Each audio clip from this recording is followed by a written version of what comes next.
Social media மூலமா பிரபலமான மணி மற்றும் தனுஷாவுக்கு என்கேஜ்மெண்ட் நடந்து முடிஞ்சிருக்குது. அப்போ எடுக்கப்பட்ட ஒரு சில போட்டோஸை இப்போ வெளியிட்டிருக்காங்க.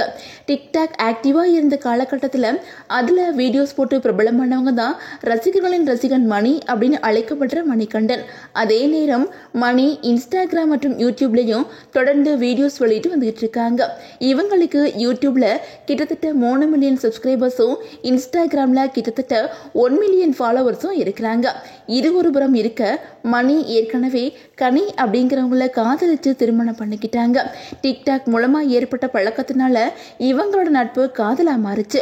பெற்றோர் மற்றும் நண்பர்கள் முன்னிலையில திருமணமும் பண்ணிக்கிட்டாங்க. இவங்களுக்கு ஒரு குழந்தையும் இருக்குது. இந்த நிலையில இவங்க 2 பேருக்கும் ஏற்பட்ட கருத்து வேறுபாடு காரணமா இவங்க 2 பேருமே டிவோர்ஸ் பண்ணிக்கிட்டாங்க. இந்த நிலையில மணிக்கு தனுஷா அப்படிங்கிறவங்க கூட 2வது என்கேஜ்மெண்ட் நடந்து முடிஞ்சிருக்குது.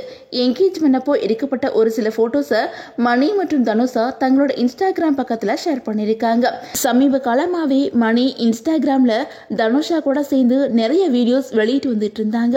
இவங்களோட அந்த வீடியோஸ் பார்த்த பலருமே நீங்க 2 பேரும் லவ் பண்றீங்களா, கல்யாணம் பண்ணிக்க போறீங்களா அப்படின்னு சொல்லி கேட்டு வந்துட்டு இருந்தாங்க.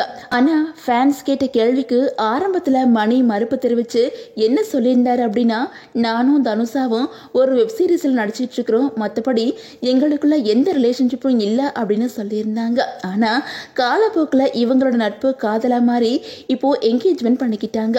இவங்களோட என்கேஜ்மெண்ட்டை பெற்றோர் மற்றும் நண்பர்கள் முன்னிலையில கோவில்ல ரொம்பவே சிம்பிளா நடத்தி முடிச்சிருக்காங்க. ஆனா திருமண தேதியை மட்டும் இன்னும் அறிவிக்காம இருக்காங்க. ஸோ சீக்கிரமே சொல்லுவாங்க அப்படின்னு எதிர்பார்க்கலாம். இவங்களோட இந்த ஜோடி பொருத்தம் ரொம்பவே நல்லா இருக்கு அப்படின்னு சொல்லிட்டு இவங்களுக்கு பிரபலங்கள் பலரும் தங்களோட வாழ்த்துக்கள் சொல்லி வந்துகிட்டு இருக்காங்க.